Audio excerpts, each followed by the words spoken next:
Chesapeake and Ohio 614, sometimes called the Greenbrier, although that was actually her family's name.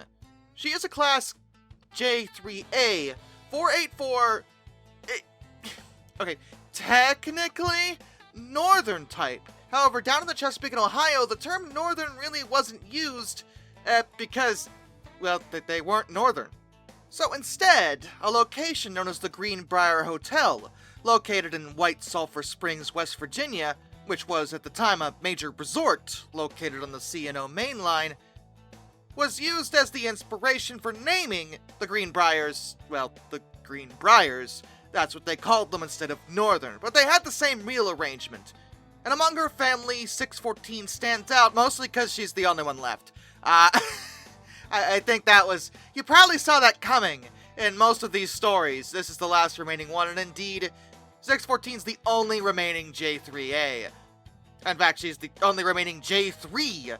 None of her other sisters survived, rendering her a one-of-a-kind locomotive in the modern day.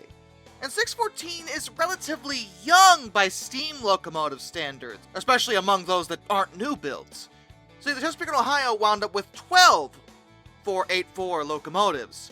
The first 5 were numbered 600 to 604, and those were built back in 1935, just called J3s. In 1942, they got 2 more, numbered 605 and 606. Then, as late as 1948, the design was upgraded a bit, and 610 through 614 were produced, given the J3a designation. So yes, not only was she built in 1948, making her among the very last steam locomotives produced in America for an American railway, but she was also the youngest of her family too. All the Greenbrier locomotives were built by Lima Locomotive Works, and 614's Lima number was 9306, the very last in the family line. She was the baby of the family, and the only one to actually survive. Her older siblings would be scrapped in 1953, and her immediate siblings would start being scrapped in 1955, with that being completed by 1957. They didn't even last 10 years, as dieselization took over. 614 herself was originally retired in 1952, but was actually pulled out of retirement, interestingly enough, in 1955, along with her sister 610. They were put back into revenue service due to C&O's need to pull heavier freight trains that they didn't have enough diesels to compensate for at the time. During that period of her life, 614 also wasn't numbered 614. They instead renumbered her to 611. No, not that one, it's an entirely different railroad. The reason for this was that the C&O had leased some other northerns from the Richmond, Frederickson, and Potomac Railroad, and one of them was numbered 614 also. So, in order to alleviate confusion, they just gave her one of her sister's numbers. And her second service slave only lasted a year. She was retired once again, and was placed into a scrap line in front of the C&O diesel shops in Russell, Kentucky. But, unlike the rest of her family, she wasn't actually scrapped. For whatever reason, she was left there, and sat in that spot for nearly 2 decades. By 1975, the railroad decided, let's actually not scrap those engines sitting over there, because, we don't really need to do that, that would be mean. So, 614, along with 2 others, a 284 Kanawha, number 2705, and a 2662, 1309, were sent over to the Baltimore and Ohio Railroad Museum, where they were given a cosmetic restoration to sit for future generations on static display. Now, if we ended the story there, that would be fine. It would be nice to see these steam locomotives running again, but let's be fair, most aren't going to get that chance. And as long as they're taken care of at a museum, put on static display, hey, that's usually viewed as a pretty good ending. However, 614 had bigger things to do. She wasn't just a filthy northerner, she was a Greenbrier. Yes, I know, it's the same thing, but shh, don't tell her that. She's very sensitive about it. And in 1979, in stepped a man named Ross Rowland. Now, I've discussed Rowland before. Throughout the course of his life, he was a big name in the railroad preservation community. and at the time he was looking for a replacement for one of the Reading T1s, number 2101, who I've discussed previously. That locomotive was sadly damaged in a roundhouse fire, and it wasn't economical to repair her again. However, he liked the look of 614, and she was in pretty decent shape, given she'd just been sitting for 2 decades. And so he came to an arrangement with the B&O Railroad Museum to trade them 2101, so she would be in a safe place, and she is, she's still there right now to be clear, for 614 so he could restore her to operation. This process took about 18 months, and was not cheap. Again, as I've repeatedly stated, because people don't seem to fully grasp this, but I'm gonna reiterate. Restoring these old steam locomotives in the modern day is very expensive. And in order to get 614 back up and running, it cost Ross Rowland about, $1.5 million. That's in 1979 money. So, yeah, it was a lot to make this happen. But he did pull it off. During the process, she was also given a water tender, in addition to her regular one, to increase her range. And her first major run was pulling what was known as the Chesapeake Safety Express, which was at least partially a big promotion regarding, railway safety. Naturally, there was a lot of media surrounding it, so it gave 614 much needed attention. The tour was considered a massive success, and then she was kept over in Hagerstown, Maryland until 1985, when she was actually used as a test subject. See, American Coal Enterprises was actually working on something they called the ACE 3000 project, which I have talked about previously in one of my top 5s. The idea was to create a modern version of a steam locomotive that could compete with modern diesels, and this was due to rising oil costs. Now, the ACE 3000 project never came to fruition, but 614 was used for some testing regarding it, receiving modifications to increase her performance, as well as testing equipment that could measure said performance. In January and February of 1985, under the number 614T, to label her clearly as a testing vehicle at this moment, she was permitted to haul coal trains between Huntington and Hinton, West Virginia. In the end, it was discovered that the modifications had been a rousing success. Her fuel consumption costs were lower than diesel locomotives of the day, but no other major changes or anything amazing came from this testing. I mean, yeah, her fuel costs were lower, but the railways were like, no! What about our precious diesels? We can't hurt them like we hurt all those steam engines. So yeah, nothing came out of that.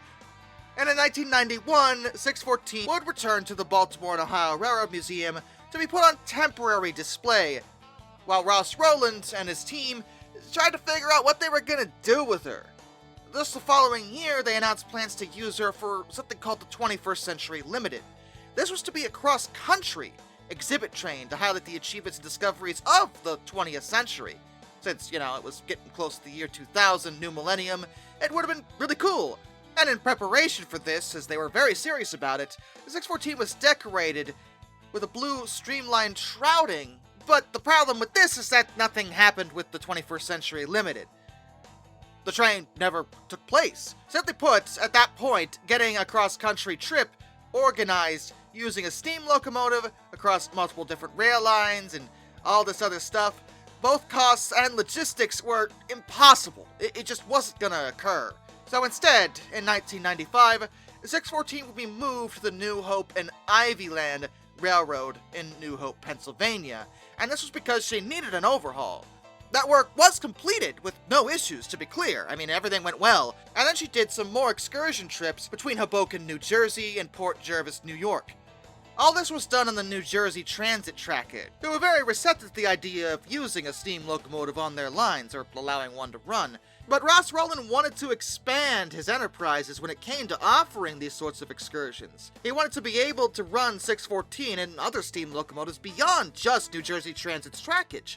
And they began discussing plans with different railroads all over the place, such as Florida East Coast, Bangor and Aroostook, Conrail, and Amtrak. But every single one of these plans fell through. There was so much red tape in the way.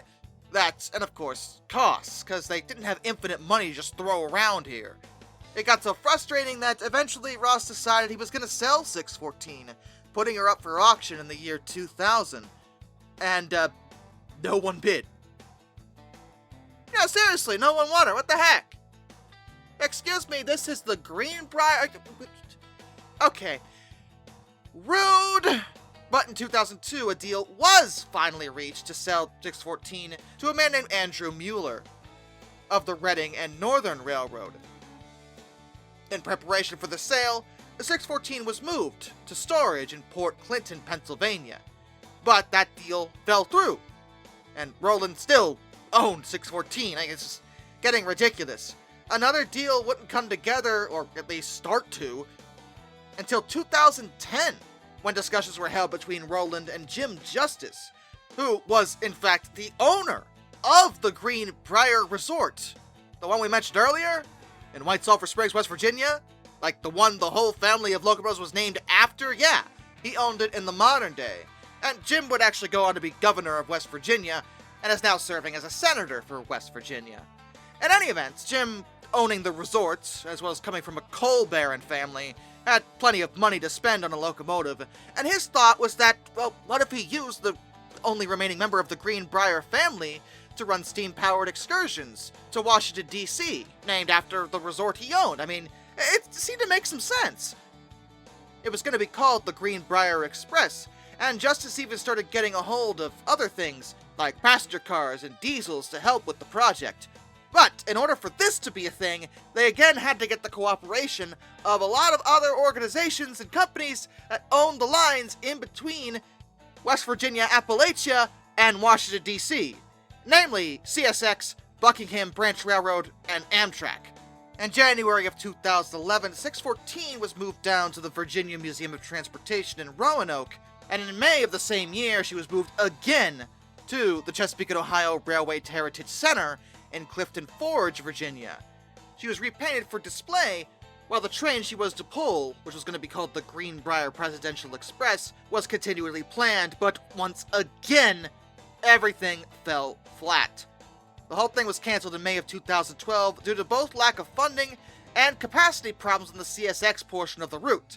Basically, CSX had a lot of freight trains that they needed to get through, because that's how they make their money. And they didn't have a lot of room to allow a passenger train to pass that area.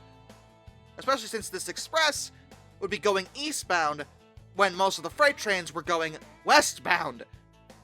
And there was a lack of passing sidings in that area in order to make the process feasible, so it just wasn't gonna happen.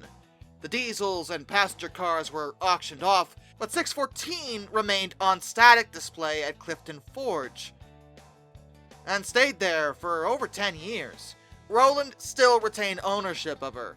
Jim Justice never actually took possession, so Rowland still protected her, but he couldn't find a buyer. That wasn't until just 1 year before the man passed away. On November 8th, 2024, Rowland finally managed to sell 614 to a group called RJD America, located in Denville, New Jersey. Their plan, as it stands, is to restore her to operating condition. Finally. And in order to emphasize this point, within a year of getting her, on June 7th, 2025, 614 was moved out of the Chesapeake and Ohio Heritage Center and towed to Strasburg Railroad in Strasburg, Pennsylvania, where she would be given a full overhaul and brought back up to steam. It's unclear how long that process is going to take, probably a while, but Strasburg can totally handle it. They've done that many times with their own locomotives, as well as with other contracting work.